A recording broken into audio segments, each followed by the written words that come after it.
身啦！哎呀，大雄啊，你知唔知我啱發緊個好舒服嘅白日夢啫，俾你嘈醒晒啊！白日夢，叮當啊，你開個窗睇下先啊！吓？點解出面黑咪媽噶？仲嘈喧巴閉添嘅？大雄啊，我係咪瞓過咗龍啊？而家已經係夜晚啦。你睇下個鐘啊，而家只不過係晏晝3點鐘咋。咁點解出面會黑咪掹嘅？我啊夠想知咯。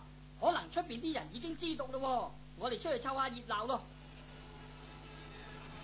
哇，大雄啊，條街最少有成1000人喎。睇嚟啊，仲墟冚過出會啊！喂，老陳啊，我頭先入廁所嘅時候，個天仲光殘殘噶，點知出翻嚟，個天啊黑麻麻啦。喂，你話奇唔奇啦？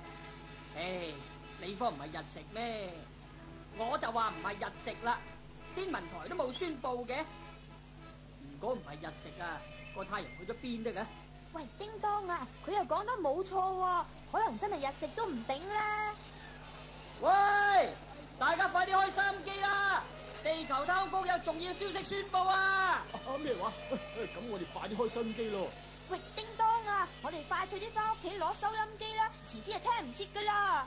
大雄啊，你點解硬係唔用腦諗下噶？而家呢條街啊，最少有成100架收音機一齊開緊噶啦，就算係聾嘅都聽到廣播啦。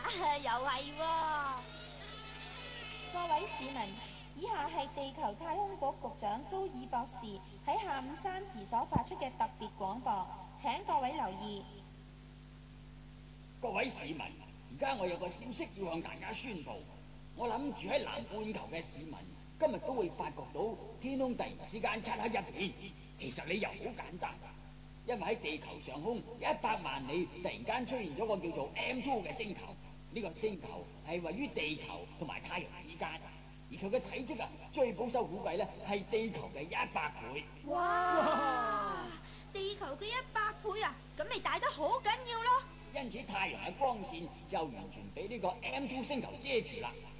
據雷達探測所得，如果 M2 星球嘅前進軌跡不變，喺今晚格林威治時間晚上6點正呢，亦都即係嚟而家3個鐘頭之後啊，M2 星球就會撞向地球啦！哇！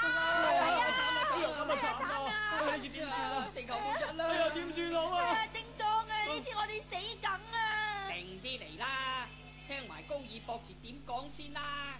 到咗呢個時候，大家千祈唔好驚慌，我哋太空局一定會盡量想辦法喺未來數小時之內，使到 M2 星球改變佢嘅軌跡。請各位市民盡量保持鎮定。哎呀，弊啦！仲有3個鐘頭點鎮定喎？呢次死梗，點算啊？大雄，叮當，你哋喺邊啊？叮當，係爸爸媽媽把聲啊，你聽下。係喎，我哋喺度啊！